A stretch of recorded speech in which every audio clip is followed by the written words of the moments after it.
This is Hi, this is the Left in the Forgotten Borough podcast. I'm Andrew Savage. I'm Nancy Richards.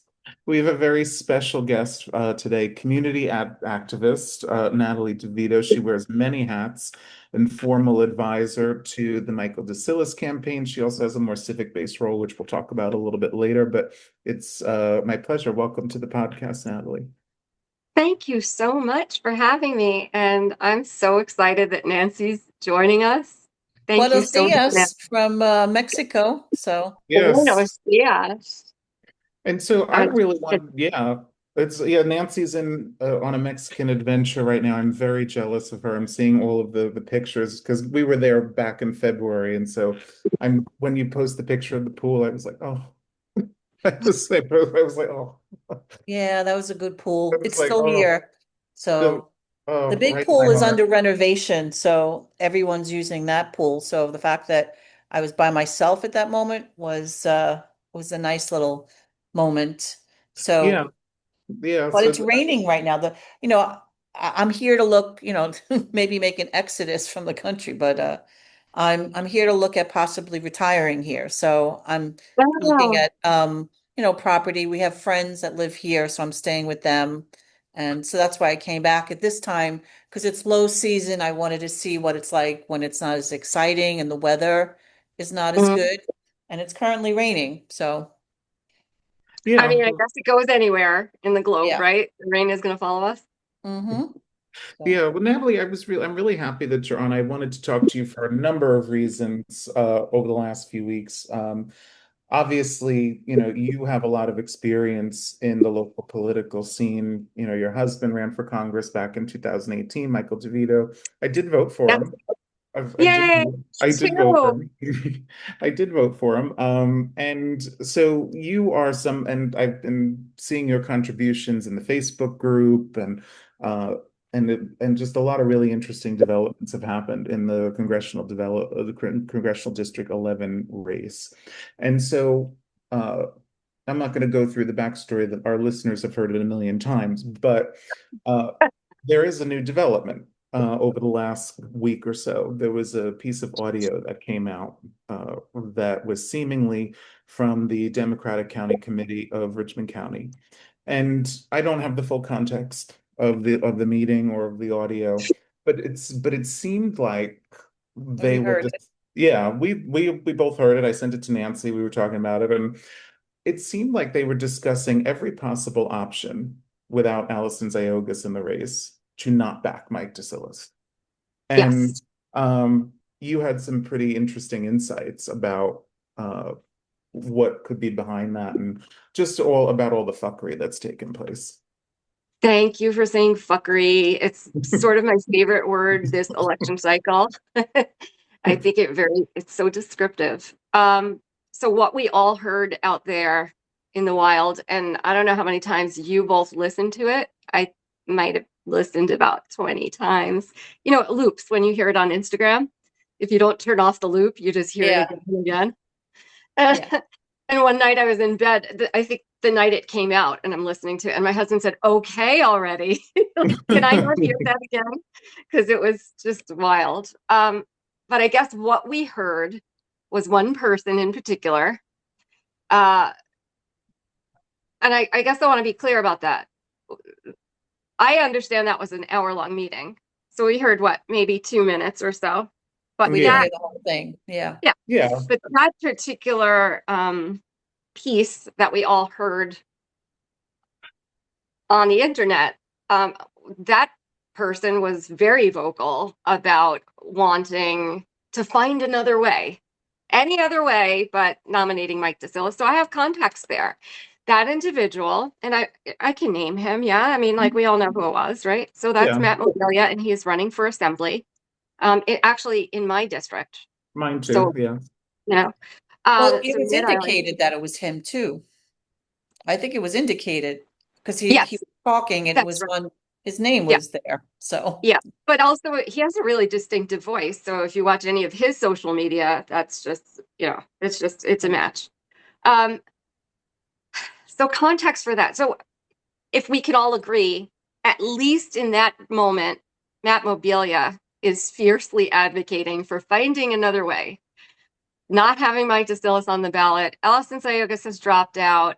His complaints seem to be, she came in late, we backed her anyway, this is ridiculous. Then she backs out. Can we ask her to move?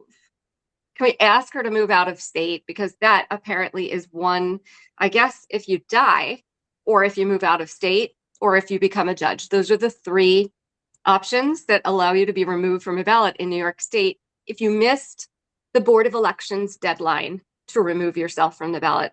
So I know for sure, because I've seen the paperwork, this candidate signed the particular form to remove herself from the ballot. And that wasn't honored. And it was refused. And I watched the hearing of the Board of Elections where it was refused. It was under 30 seconds. It sounded, at least from my lay observation, like there was no consideration of that. Now, I don't know that candidate, but I do know if I wanted to excuse myself from anything, whether it's work or candidacy or any important commitment, and most importantly, again, to me from previous experience, if you want to remove yourself from public life, you should be allowed to do it. But anyway, so that didn't happen. Matt Mobilia is upset about it, talking about pressuring her to move. She owes it to us, whatever. And I have context. So as I understand it, Mike Decillis's parents live around the corner from me in Westerly. So that's their district too. And some time ago, I'm not too much in the loop, but I think Matt Mobilia ran for a different seat or for maybe the same seat. Same one, yeah. Okay, so in a previous cycle, he ran for the same seat. And I know Decillis has been, he uses social media. And he uses his social media to speak his mind. Some people do, some people don't. He does. And I guess at the time that he was running last time, Decillis had said something on his personal Facebook page like, hey, the choice for my parents' assembly district is somebody who was at January 6th and a guy who worked on the Giuliani campaign for president. Is he a Democrat? What's going on here? I'm paraphrasing. Apparently, allegedly, that is it. Never forgive Mike. That's like the worst crime in the whole world is you've just outed me as a previous Republican or a covert Republican, who knows. So that was, I understand it, very personal. And but he could have defended himself. He could have immediately defended himself and said, there are people who were at one point in their lives a different political party and have switched over. There's no crime in that, and should be no shame. Yes, absolutely. But instead, it's just like this 2-year vendetta. Like anything this guy touches, he might actually be the best possible representative that we could ever get in this district. We could be, about to get a blessing and a gift, but one little personal beef. Now, I haven't spoken to Mobilia, so I don't know. But I know what I saw, and that's what I saw. So I will drop a little bombshell on you right now and your listeners, and I have subsequently heard the rest of the meeting. Oh, and what was discussed? Where's the so tea? let me say that. Yes, TTT. That was the juicy part. That was the part that was kind of. It was very shocking. We all heard it. It was shocking. The rest of it is kind of humdrum, really. Yeah. And I will say, in fairness to what I heard, at least, it's not like I took notes or whatever, but what I heard, there was sort of like pros, cons. Hey, let's all unpack this and discuss this. I didn't hear anybody else being unreasonable the way I think that speaker was. There were some balanced views. Well, why this and why that? And I actually was waiting for a shoe to drop. So I've known for some time the county, the party has not been enthusiastically behind Decillis, and they had a candidate, and now they don't have that candidate, and it should just be a natural progression. pivot. Yeah. Well, You're not our best friend, but frankly, you have a really great record of public service. We And you're just a Democrat. through Hmm. and through, you know? Yeah. Um, so anyway, the lack of enthusiasm there could be puzzling, but whatever. I didn't hear anybody fiercely advocating, but at the same time, what I was waiting for was, does he kick puppies? Does somebody Yeah. know something I don't know? Does he Yeah. kick puppies? Does he harm children? Does he, did he curse out somebody's wife? I'm just waiting for the shoe to drop. And what I heard was so disappointing because it's what I said. It's social media. He has I've been heard that very too. outspoken. Yeah. I've heard it too. People around have said, he's said things in the past, and Yes. that's been what has been the primary cause of the reticence about backing him. And my response was, well, grow up, tough shit. Like, this is, who Oh, cares? yeah. Yeah. I Well, mean, if somebody really like raked through my social media over the years, they're going to see a lot of naughty exactly. words. They're And Andrew gonna and see, I disagree all the time, you know? yeah, Mhm. but they're So gonna see a lot of like speaking truth to power also. I've done that. I don't really have an obstacle in my way from speaking my mind. And Mike was not in a position where he had to have an obstacle to speak his mind. So I like that about him, actually. I like that more, right? yeah. Yeah. Yeah. So absolutely. So So yeah, that was it. It was social media. I heard some folks who don't know him personally were asking some of the longer serving members of county, like what's going on here. And it was just like, so I look, maybe I'm a super volunteer, again, am I an informal advisor? I don't have a title because I don't work for the campaign, but I do try to check in with them often. And it is very important to me as a voter to have a candidate I can believe in. And the amount of energy that I put in to try to help the campaign and try to help this guy get elected is worth it to me to make sure I know everything I need to know. So I went back and I scrolled through his social media looking for, you know, did you call somebody's kid a name? Did you use the C word somewhere? Like I have, by the way. yeah. And what I found was a lot of what I consider to be valid criticism of our party over the years. I mean, I was even looking for a moment where I disagreed. Maybe there were a couple of things like, hey, I might not have said it that way, but uh, the things that stand out to me, he has criticized our party over the years. By the way, we have a chair now since what, December, but we had a Yeah. previous chair and we had chairs before that, and the criticisms, in my opinion, from my summary of reading as much social media as I could, we as a party have failed to build a bench, to always challenge for a seat. Like we the people, right? We deserve a chance at representation. And if you are the party, you should always have a challenger. Well, yeah. Well, I mean, Alexis Rodriguez is the challenger now for Andrew Lanza, but the last serious challenger he had was Matt Tatone 20 years ago. I mean, Yeah, She's right? a good yeah, person for the bench, yeah. like she like, Yes. I see her and I'm like, I'm very excited. I mean, she's not in my district to vote, but I see that in her and I was like excited. I'm like, good. But you're absolutely right. That's my criticism too, is I don't think we're doing enough to build a bench. Like I always say, like I've been saying to Andrew for over the year, like we should be the party should be prepping someone to run against Nicole since the last election. Like Yep. who do you have in the wings? Who are you developing? And Yes. and then like there's silence and there's crickets, and then eventually, uh, and then you have this, and And maybe this is the natural result of that, right? So failing to build a bench, not mentoring people, including the young Dems. I look at the composition of the young Dems right now. They're all lovely young Dems, but they don't have a handbook. They don't know how to do a number of things that you both, I'm sure, know how to do just from years of experience, even if you've done them once or twice. You know how to door knock, you know how to write a postcard, or you could quickly learn.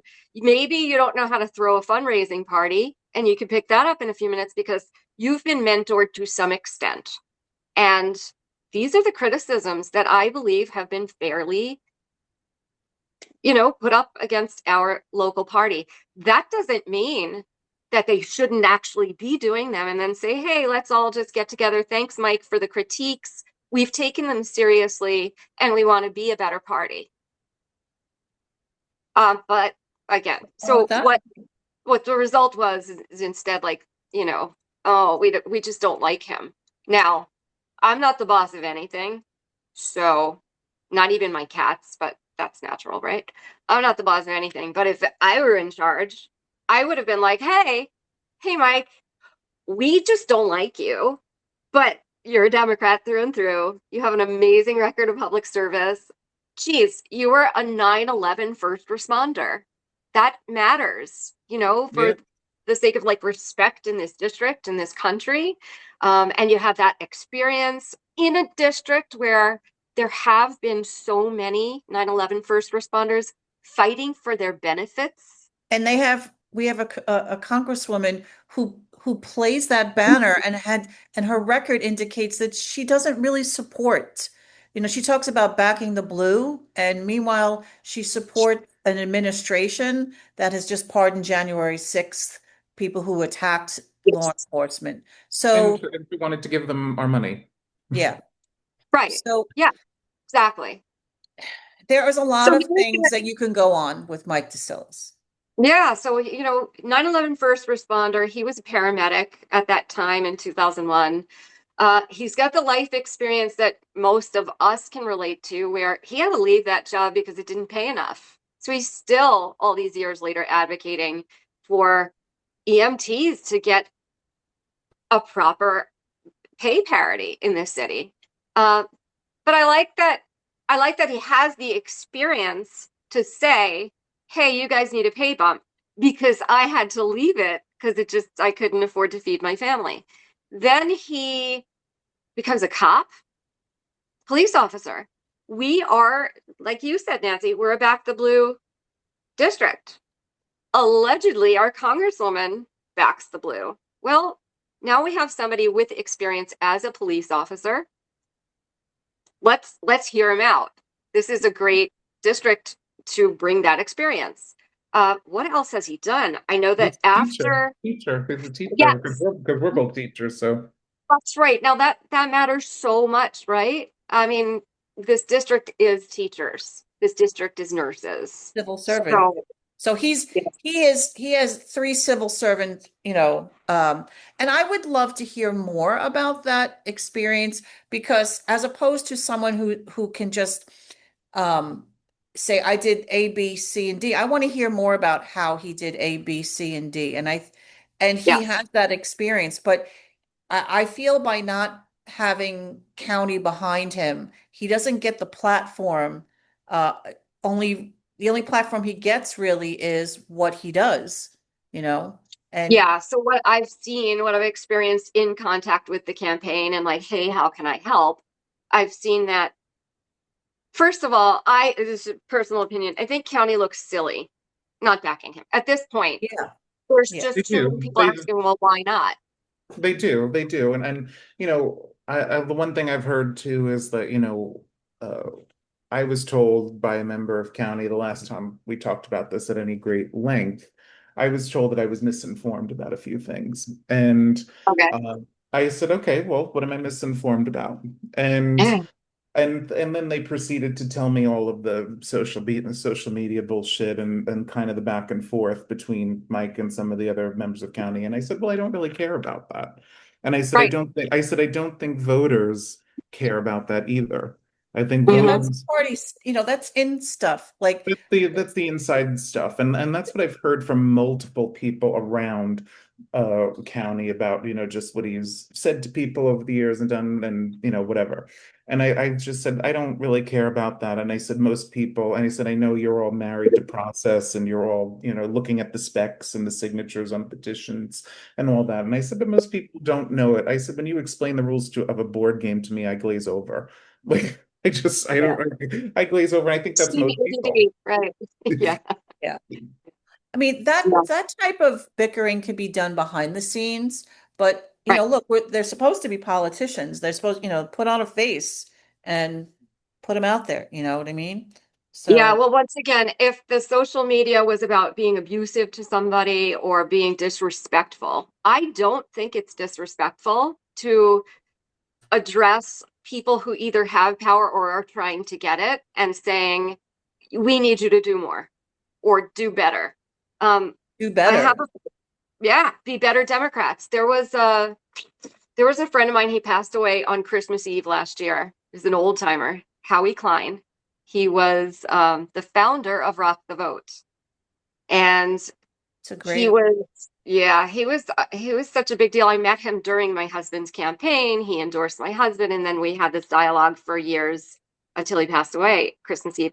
He had a hashtag he used when he used social media, Better Dems. That's just a thing to strive for. That's not a criticism. That's not an insult. That is No. a striving point. I want that. I think most of us want that. And you can explain to me if you're an elected official and you want to tell me, oh, well, look, let me explain how it works. We can't really say this or do that. All right, fine. But you're already in power. And sometimes those might serve as excuses. We the people, we're the actual people that are supposed to be served. Um, this is a time, in my opinion, of national emergency. And to treat some social media criticism like it is disqualifying behavior is failing to meet the moment of the national emergency to me. It just, No, it is. It you is. know, It is. It's still because I even in my time when I was president of the Young Dems many years ago, when I was more involved in the apparatus of the party, I noticed that, there was a lot of vendettas. There was a lot of kind of scheming depending on what factions were present and all that kind of thing. And so I think that doesn't meet the moment. And, right. I'm just wondering, I shared a Gothamist article with Nancy last week. And in that Gothamist article, they said that, the New York State Legislature is preparing a voter referendum to redistrict, not this cycle for 2026, but for 2028. And so I was Mhm. wondering, just out of pure speculation, I have no proof of any of this, but could any current elected officials, is there somebody in the wings who maybe is relying on a redistrict in a few years, and they're like, well, we'll just throw somebody in there, and then the next time around, we'll have a real candidate. Sure. So, I can tell you what already happened concerning redistricting, and then I can tell you some pieces of things that I know because I'm a bit of a consigliere around here. Like there's a lot of folks who'll just call me because they know I'll keep their confidentiality and they'll just spill it, and that's fine. Um, before the Supreme Court ruled in, was it March? I think March Yeah. of this year, that we would not be redistricted because they shot down the court approved redistricting that was set up for New York 11. Dan Goldman was looking at running. I know that for sure. Well, Um, I figured because we would be lumped into what is now his district. yeah. right. And at the time, as we're seeing, he was facing a primary against Brad Lander, which he's still facing. And the the attorney who defended the redistricting case in court and unfortunately lost before the Supreme Court is an attorney with a great track record for the most part, but it's not 100%, and that's Mark Elias. Mark Elias, yeah. Mark Elias was at the time Dan Goldman's attorney.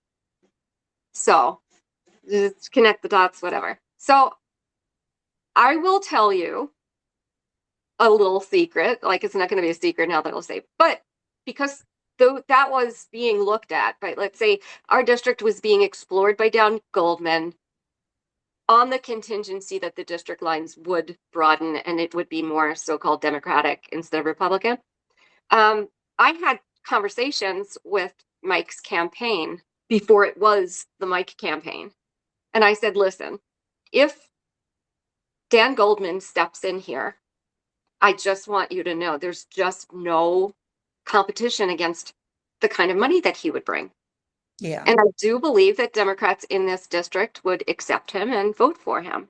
So without picking apart every single policy, I just want you to know I think it's an unwinnable fight if Dan Goldman steps in. And I don't want to see you just fall on your face. So that's just what I would ask you to be warned about. And, don't expect me to come running and like help you with the grassroots while that guy with Levi's money is coming in. So we know that Dan Goldman was coming in, and now he's not. That doesn't mean that he won't try if we get redistricted in 2028. I'm sure a lot depends on whether he wins his primary coming I up don't with think he's, I don't Lander. Right think, now And it's so, behind. yeah, no, I don't and think he's going to win. I Yeah. think the cards are showing us that that's not very likely that he'll win. So we might see Dan Goldman come running for the seat, but there is somebody already in elected office within the district who is, from my sources, he's being groomed for the seat in 2028. And that person might also be responsible for not moving forward any of this mishigas about the ballot. Because if you look, and I don't want to name names, I think any smart people can figure it out. If you look, Okay. the fact is, I named 3 reasons why somebody could be removed from the ballot. That Right. candidate removed herself on paper from the ballot, made that request. The Board of Elections said, no, thanks. There is, and I read it, there is a method where the Board of Elections actually has it in writing. The state legislature can change this.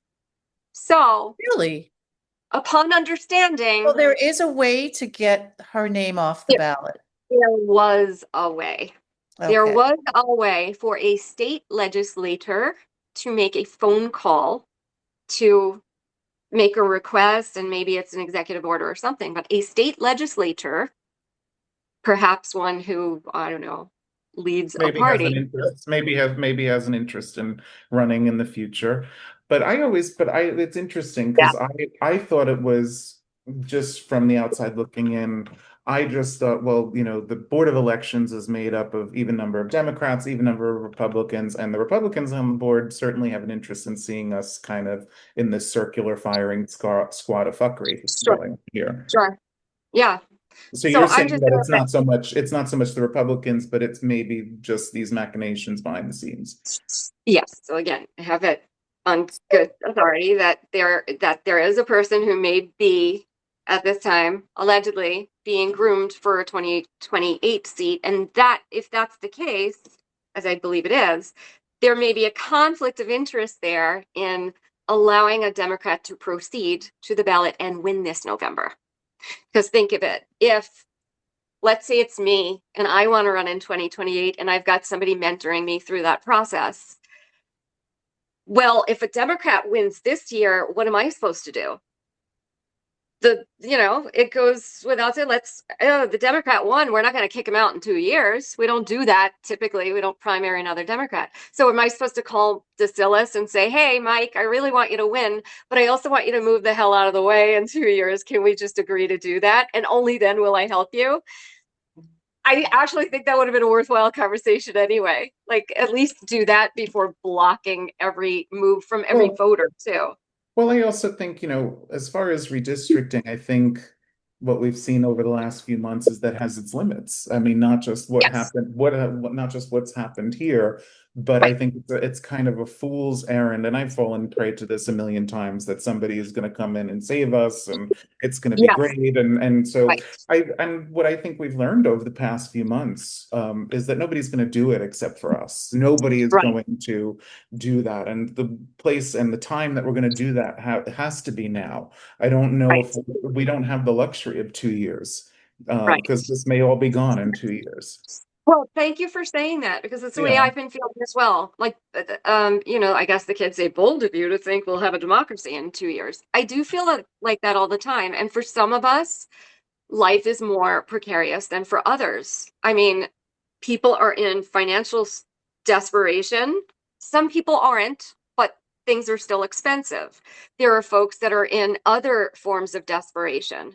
It is not a given that we will have a democracy in 2 years. And frankly, what if we have a democracy, but so many of the protections are gone? We have lost Social protections. And Security. yes, I right. just started collecting I hit the submit button this month to start collecting Social Security. And now in the same week, I heard, the Speaker of the House start using language of calling it entitlements, where they're starting to now change the language. So, whereas something that I've worked my entire life, yeah. that I'm Because entitled to, not as Yeah, you know, um, it's not something the government is giving me. It's something that I paid into, and now I'm collecting right. it. So they're going Right. to, Based on promises that were made to you, by the way. yeah, yeah, Promises made, you're doing your part based on what was promised to you.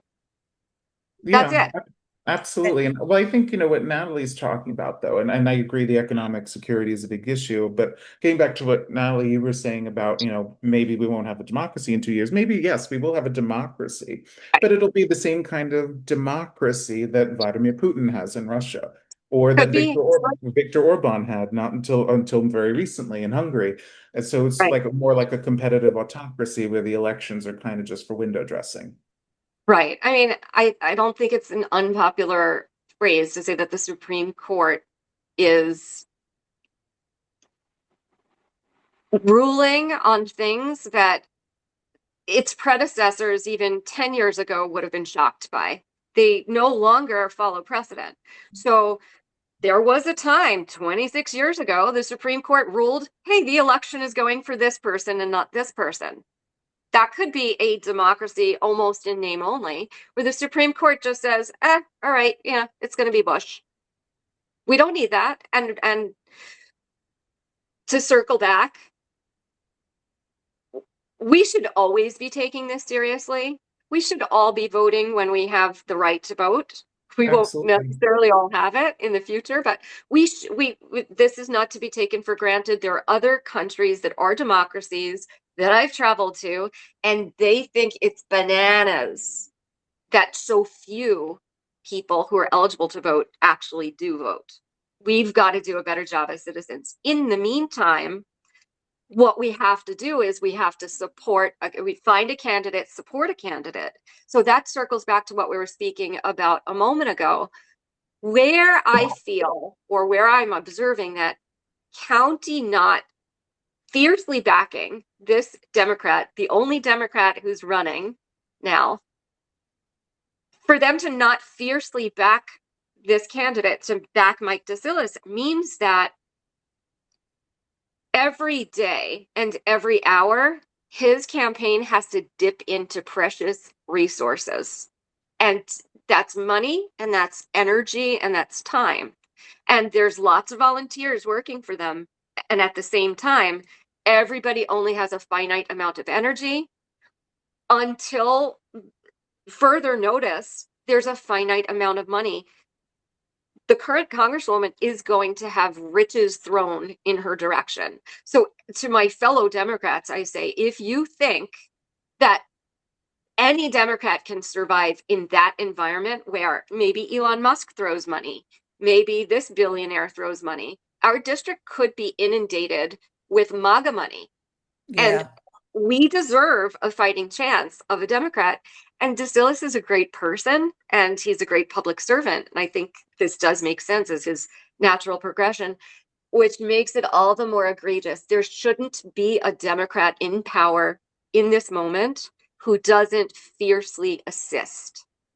No, and Thank you. I think part of what has led so many people to call within the party for a change in the old guard, meaning a lot of the congressional District 12 debate last night, I forget. I think her name is Nina. I had not heard of her before this debate, but she was the only one to raise her hand and say, Chuck Schumer, you need to step down. Nobody else Oh, on the yes. stage did. Nobody Yes. else on the stage did. And I think the reason why there's so many of them now, although clearly in New York he still has some power because they none of them raised their hand. None of the others raised their hand. Right. But I think part of the reason is just because they're playing by, they're partying like it's 1999. And they And can't it's just anymore. not. It's a different era. It's a Yeah. different era. And and there's so many Democrats, and it seems like the party leadership are still playing by those rules, whereas, us on the sidelines are kind of like frustrated, like, why are we Yes. not behind? Like on Staten Island, there are several Democratic parties, all with different, you know, um, You're talking points about of the view. clubs. You're The talking about the clubs, clubs. yeah, I'm sorry, Yeah. the Oh, the clubs. clubs. Yeah. Um, This one's progressive. This yeah, one's moderate. right. Sure. And one of out of those parties, someone's going to prevail and run and be the candidate. And then we all get behind that candidate. All right, it's not my club, but it's a Democrat, Mhm. we are, these parties are part of, I mean, these clubs are part of the Democratic Party. It's like Zoran Mandani, like, all right, so you're not a social dem, but he's the candidate running for mayor. Why is it so hard for you to back him? Like Yeah. seriously. And to all the Democrats out there who didn't seriously back him, shame on you. Right. All right, Right. so what? He wasn't your guy, Right. fine, but he's a Democrat.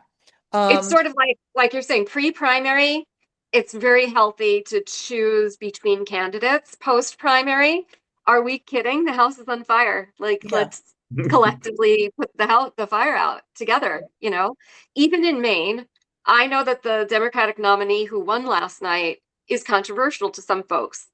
I'm going to say right now, I did not do my homework. I'm not a Maine voter. I have a candidate right here that I care deeply about. Like maybe I can get a Democrat to represent me in Congress. So I didn't do my homework because it's not my business. It's not always not my business. Every once in a while I get a text from Kansas and I throw somebody 25 bucks. I do what I can do. Oh, wait, maybe it's flippable. But I'm just saying, like, there was a lot going on there in Maine. And he's controversial. Some stuff came out that may or may not be true, probably worth investigating. Maybe not. Maybe it was a hit piece. I don't know. All I know is now he's the Democratic nominee. And if somebody were to ask me, what's your opinion about him? Albeit like I don't, from what I've heard, he has past transgressions that are embarrassing that he's owned up to. I can only hope he's a changed person. We're all capable of being better from our youth to our adulthood. So Well, let's listen, I and let's assume he's sincere and he's yeah, changed. and I will not be lectured to by people who support Ken Paxton and Donald Trump, Right. and people who are all in between are just insane criminal pedophiles Yes. on Yes. everything under the sun. And so Yep. uh, Donald Trump had the nerve to call Graham Platner a thug yesterday. I was like, well, pop me kettle. I was like, because pop me kettle, because Right. every accusation on their part is a confession.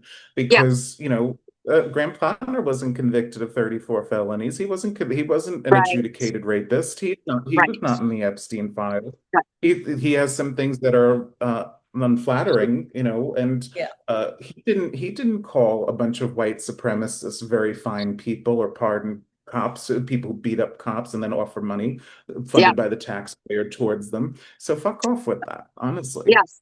Yeah. So I feel the same way you do. And at the same time, it's like, again, I don't I don't know everything about that candidate's past. I just know that he's the nominee now.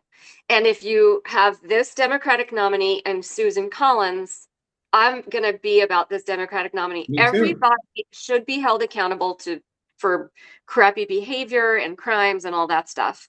But that's not where we are with that nominee. He has a past. He's owned up to the past. I do want to see everybody held accountable for bad behavior, but we have 435 members of Congress right now and 50 senators, and most of them aren't being held accountable for bad behavior. So I'd like to have a Democrat represent Yeah. our half of the country, let's say. And if there's shit over there, then go ahead and clear the shit, but clear all the shit, please. Like, Mhm. let's, We have if a we're gonna president do this that's Yes. not being thing, Well, held let's wreck accountable. everybody right now, right? Right. well, So, and if we're talking about Graham Plattner's treatment towards women, Susan Collins voted to confirm Brett Kavanaugh and a Yeah. credibly accused. Yes. Yes. And Yes. Yes. Yes. Susan Collins Right. also voted. She voted to, and she did vote to convict Donald Trump in the second impeachment only when she knew that it wasn't going to work.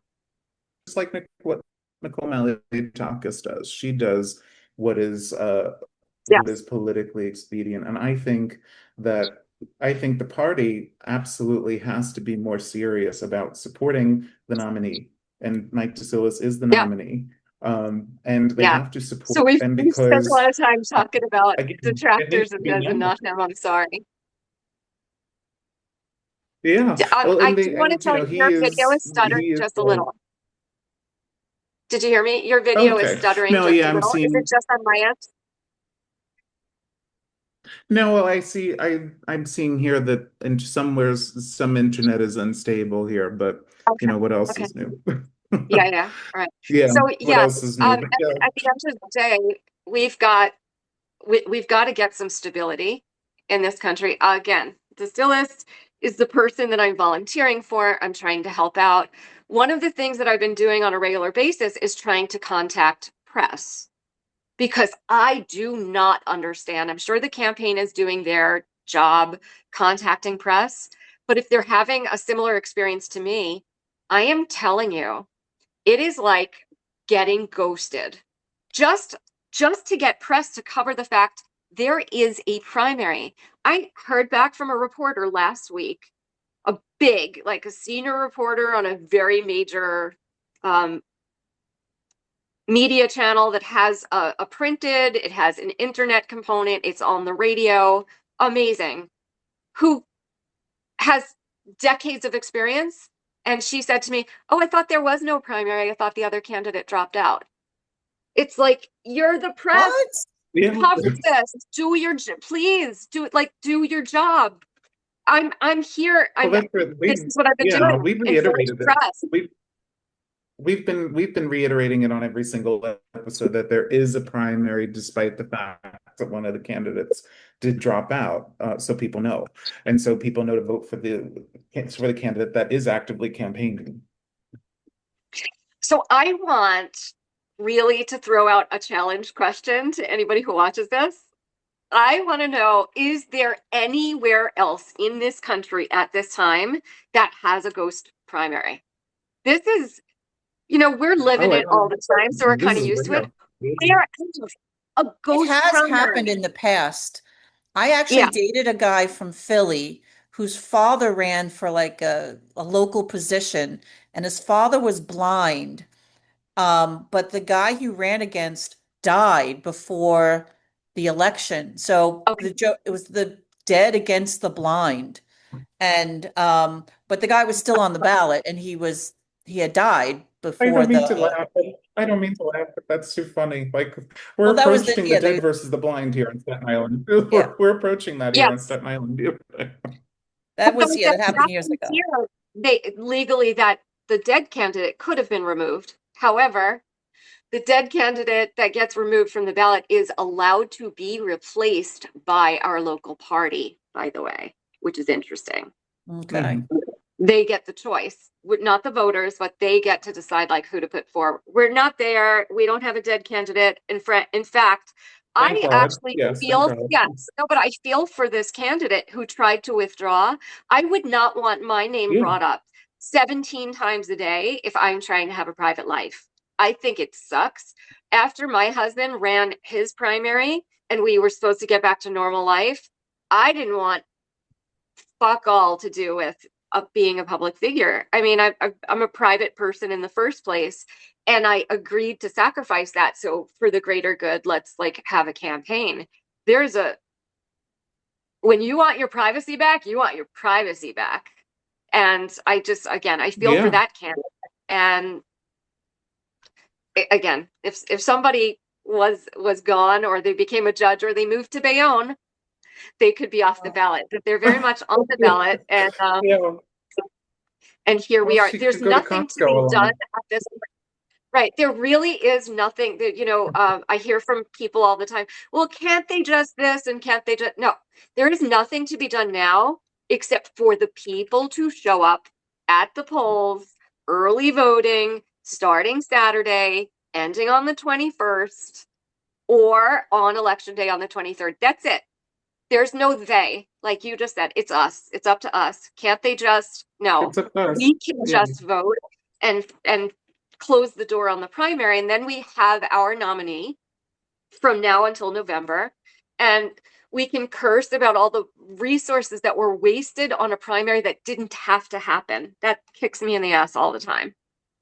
And it's expensive. Yeah. Now, it's campaigning, so it's still good for November, but the amount of confusion that shit caused also.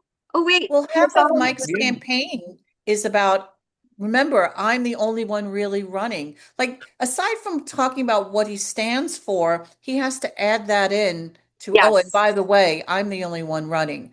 That's wasted energy, and that's Yeah, Yeah. it sure And is. unfortunate. it's an added burden on the candidate And that look, shouldn't if happen. anybody Yeah. from county wants to come on the show and defend why they're not backing, be our We're guest, please. welcome. We're More than welcome. They're welcome. welcome. Yeah. Yeah, We talked sure. we talked to everybody, so Yeah, come on, So explain it. I want to spill a little more tea since we just circled oh, back to county. we Okay. love the tea. We love the tea. Yeah. Okay, and this is He's personal great in the experience. afternoon, so. So this is my tea. And I'm saying this actually with a purpose. This isn't like people on county are bad, or like you should dislike this person, or I actually want people to just leave county alone, with the exception of asking them to, in general and right now and through November, support their Democrats. Yeah. Period. Every single Democrat that's on the ballot right now, you said Alexis is running. She's running for my district. I would like to have a choice other than Mine too. Senator Linda, Mm-hmm. So Me too. give Yeah. her give her a helping hand. Don't be in your cloud, not thinking that these people, they need support. They need the support that comes with county. Anyway, so there is somebody on county committee, um, going back many years. And when my husband was running, I used Twitter a lot at the time. Rest in peace, Twitter. Um, and I'm my own person. Like, my husband is a great guy, and I'm a great person, I think. And we're just two separate people who happen to be united in holy or legal matrimony. And like, each of us has our own brain. So he's running his campaign and he's doing his thing. And I'm on Twitter being a human being, responding to shit on Twitter. And there was one person who's still on county who used to call my husband. Michael, your wife just tweeted something. Tell her to take it down. And if I was fortunate enough that Michael was standing in front of me, he would be on the phone laughing his ass off. Like, do you think I tell my wife what to do? This guy called repeatedly, and I never took a tweet down. And I would look at the stuff that he was upset about. This was not, again, it's not abusive. I have a dry wit. I have a way of putting things, but maybe somebody who was like Well, doing wrong would typical be offended. Democrat. Yeah. Yeah. Typical Democrat caution, just over caution, I think, just over or, overthinking, hemming and hawing, Why couldn't they hand-wringing, whatever text you want you? to call it. Thank you, Why, Nancy. why couldn't they That's the just question. send you a text and say, could you please take that down? Thank you. Why did they have to Thank go you. through your husband? And No, doesn't see the misogyny of that either to no, this of day, course not. which is where it's really offensive, Yeah, that is. Oh my it's really offensive. Yeah. Yeah. God. The fact that he's still on county, just, going about his business. And he was somebody who actually actively made calls during the petitioning process, telling people the lie that Mike Decillis had dropped out. Don't sign this petition because he's not on the ballot anymore. He's dropped out of the race. That was a lie, but it's the same person who would call my husband to force your wife to remove her tweets. Get the fuck out of here. Really. Ugh, Like, that's ew. Look, I'm told it's a very big tent. I'm told we have to tolerate such things. So Yeah. it is here a we big. are. Well, look, there's a lot of different points of view on as Democrats. But we do have to, I think that's the challenge as Yeah, Democrats, that we have to kind of, I know But it's sometimes also the opportunity. It's also the you know, opportunity, I think, though. yeah. So I actually hope he watches this podcast, that person that I'm talking about, who I will not name. I'm hoping that he watches the Hmm. podcast. And what I have to say to him is that is not okay. It's misogynistic without you realizing it. And I forgive you, but I really want you to examine your conscience and think about going forward how really damaging could it be for somebody to just express themselves in a moment of frustration when the country is in an emergency? And are your efforts better focused elsewhere? Or would you like to call these folks that you find egregiously tweeting and sharing things on social media and actually sit down with them and find out what can you do to help lift that frustration so we don't express ourselves in F words and such? That's a call. That's Oh, a well, call to I action for that encourage. one person. well, I I hope they heard encourage. and listened. I encourage the uses of F words. I love it. Yeah, I love it. sure. I think that's Right. amazing. I love the word Yeah. fuckery. Yes. Fuckery is a good word. I have other words that I Nancy, only share with Nancy, do you friends. have something? Yeah, I'm just kind of like, well, I'm not very optimistic of with that, but in regards to, I hope they heard and I hope they move forward with that, because one of my biggest problems with our party, especially, is the grudges that in this, like, just talk to the other person. If you disagree, like I said, like Andrew and I, we disagree on a lot of things, but we still, we know that we have different perspectives, but at the end of the day, we're united under, the left. Yeah. And that has to be Hmm. the bigger focus. We have to get Nicole out of office. Yes. Having a Republican member of Congress, we know the repercussions of what's happening. And Right. that's the bigger picture. And I'm really disappointed that the party is not figured that out yet on Staten Island. And so tomorrow is another day. So let's start. Right. Yeah. Get Start. behind Mike. Get behind I Mike.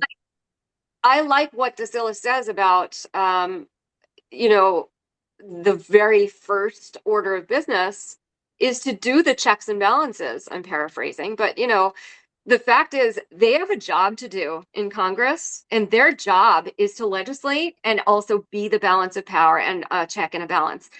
If you are a representative refusing to ever oppose the executive, I'm done. We're done with you. That means they can get away with anything. And I don't even care if that's your best friend and you think that the sun sets and rises in his eyes. The fact is, you have a job to do. And if you're not willing to do the checks and balances part of the job, you got to get the fuck out. So I have a phrase, and I hope people will uh, adopt it as a mantra when they're a Democrat and they're feeling conflicted with another Democrat. In that instance, I say it's show business, not show friends. Yeah, that's a So good if one. you ever Yeah. have a moment, just like, oh, gee, golly, should I vote? God, but this person, I don't like their shoes and I don't like what they said about this population of people. Well, guess what? Give them a call and tell them, I don't love what you said about that. Can we unpack it? And if you're not willing to make that call, then just fucking vote for them or their primary opponent if they've got one, but just do the thing. It's show business. Yeah. It is not show Yeah. friends. We can be friends later when we have like a more prosperous time in the country, right? Right. Yeah. And Well, and actually, and Natalie, you're, go ahead, Nancy. I'm sorry.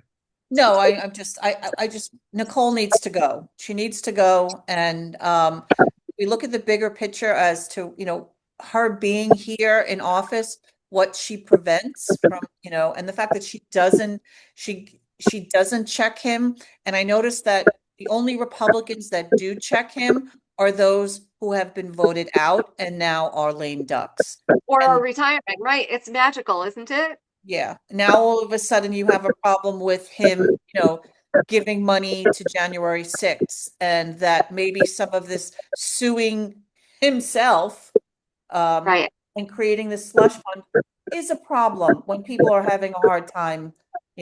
Gas prices are up, Yeah. do I something think with the war. was it 2 months ago, maybe 6 weeks ago, 8 weeks ago, I stood with Mike Decillis at a gas station. He did a press conference with a number of other people. I stood there. I had my little nephew with me. I was babysitting that day, and he's not my kid. So I was like, oh, really? Like, I want to show up for you, but I have a 3-year-old here. So I actually took him with me, but because he's not my kid and I didn't want him on camera, I put him in a mask that he loves. So if you ever look at that press conference again, you're going to see a kid in a Jack Skellington mask. That's how I protected him. Anyway, um, I remember Mike was talking about there's an illegal war. We didn't have to go to war with Iran, yet we did. And now these gas prices are higher. And I remember some Democrats criticizing, oh, there's like no point in this press conference and this is a bunch of bullshit, blah, blah, blah. What was the point? And Mike invited me to speak. I worked on Marine bases for 6 years. I know what it's like to have Lance corporals and PFCs come and cry their eyes out because they never expected to get sent to war and they were headed to Iraq and Afghanistan. And I said, like, I got a 3-year-old here. He shouldn't be drafted. They are talking about bringing the draft back.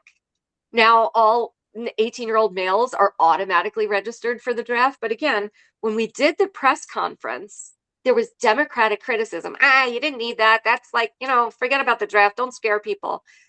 It's 6 or 8 weeks later.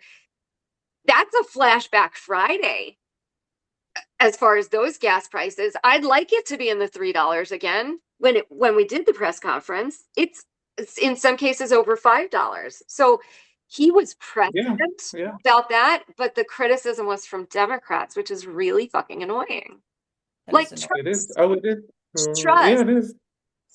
That is annoying. I agree trust. that it's annoying. Well, Natalie, before we wrap up, you have a more civic-based role. I really had a good time spilling the tea with you, though. Thank you. Discuss. Right. Mhm. And actually, before I discuss that, if you wouldn't mind, all that we talked about and all that I am doing, I know like sometimes I just feel like I'm a cheerleader by myself at home, just making calls and sending emails and texts. But I am hosting a fundraiser for Decillis on Monday. That is the 15th. So it is the day after all that other shit goes down, right? It's somebody's birthday and he's making a mockery of whatever. No, we're doing a grassroots fundraiser. It will be in a beautiful space that is to be revealed upon RSVP. And if I can, I want to invite your podcast listeners to go ahead and visit that site and make a donation. And you are welcome to our fundraiser. I am cooking, and my husband will tell you Okay. this doesn't happen. It's not that I can't cook, I don't like it. So I must really believe in this candidate. And I must really like the people that we're inviting. I really do have genuine affection for our neighbors in this district, whether I know them or not. I think we are all in this together, and I'm willing to cook for them. So Okay.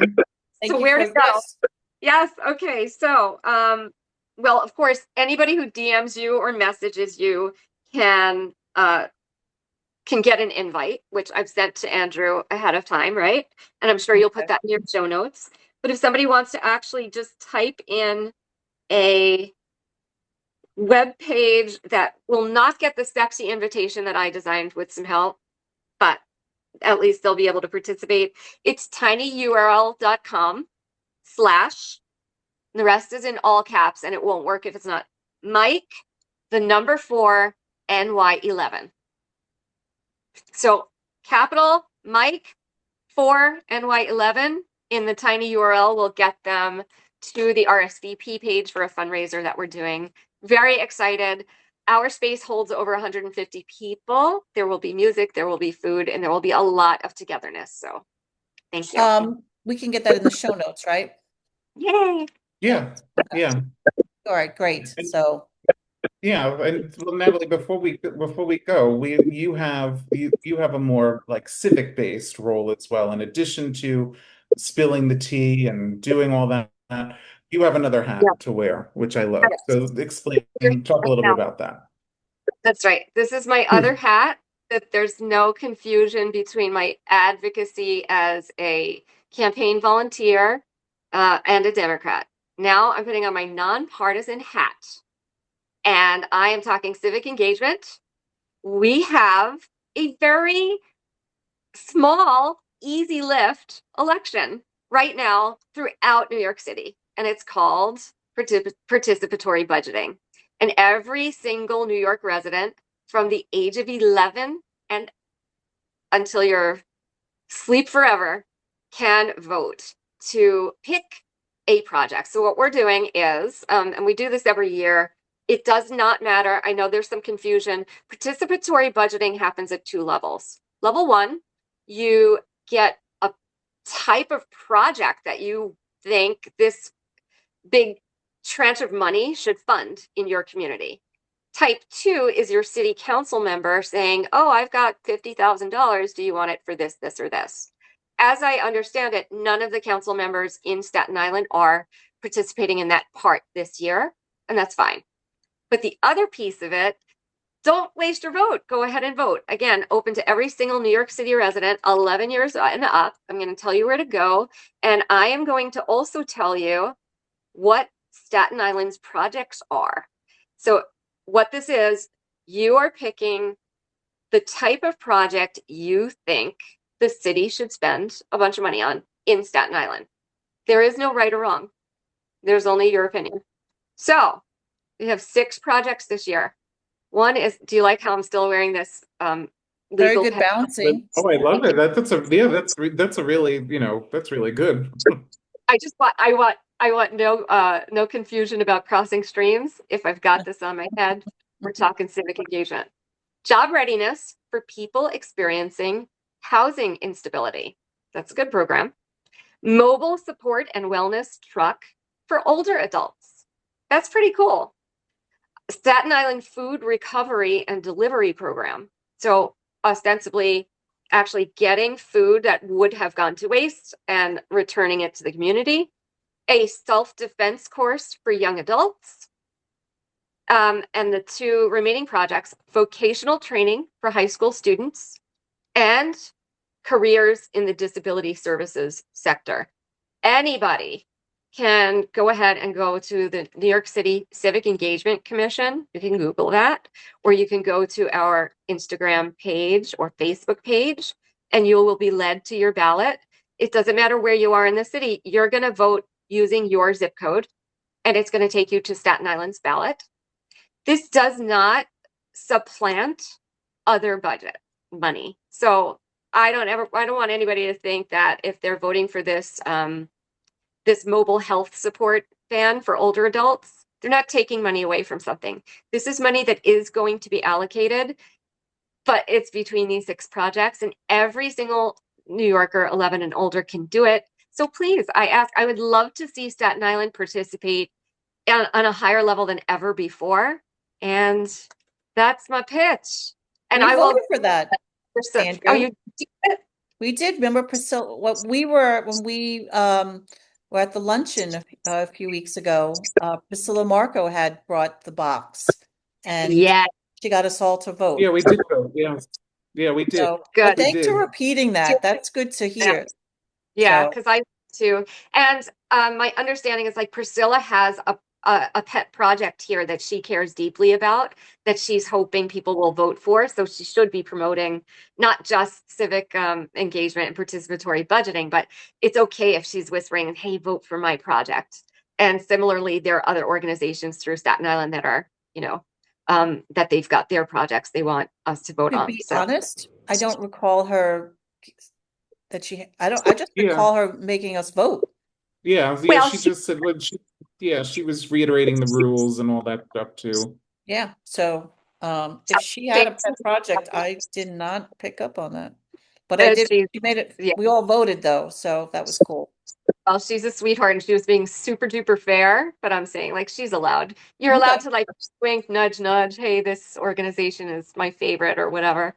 But no matter what, my goal as civic engagement commissioner in Staten Island is Ah, really just to see massive participation. I just want everybody listening to your podcast to vote. very And Yeah. good. Well, I have a follow-up. Yeah, I have a yeah, follow-up question about hi, Penelope, right? Yep, Penelope. Okay.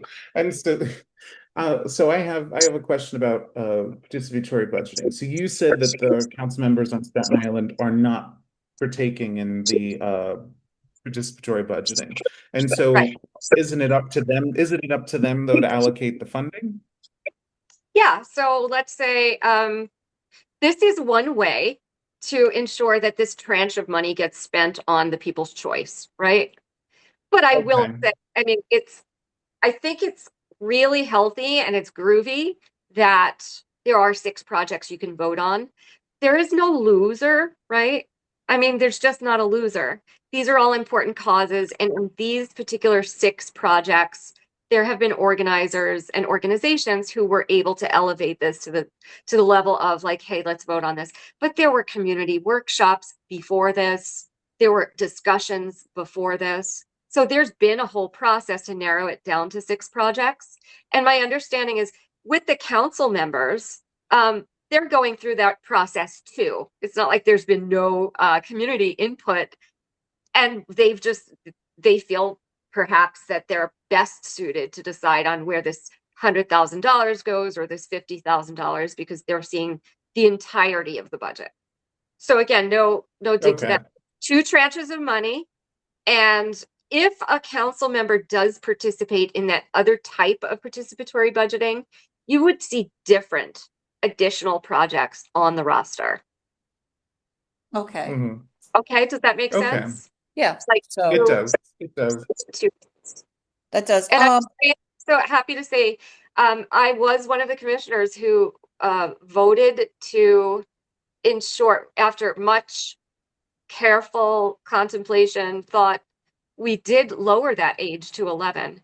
And my personal feeling on it was that the younger we give access to people to voting, the easier it becomes. So I envision an 11-year-old just filling out this ballot every year, often under a teacher's direction, by the way. Like they may have to do paper ballots until they're 13 because we're not trying to put them on the internet.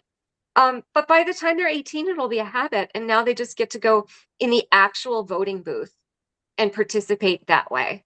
I would love to see us foster that next generation of people for whom it's not such a heavy lift to vote as the minimum. Like that should be our bare minimum, right? yeah, that's a great idea. So Absolutely. You Well, let me know if I now, need to take my hat at some point, okay? you can, yes. yeah. Well, I don't have any more. I don't have any more civic engagement questions. Nancy, do you?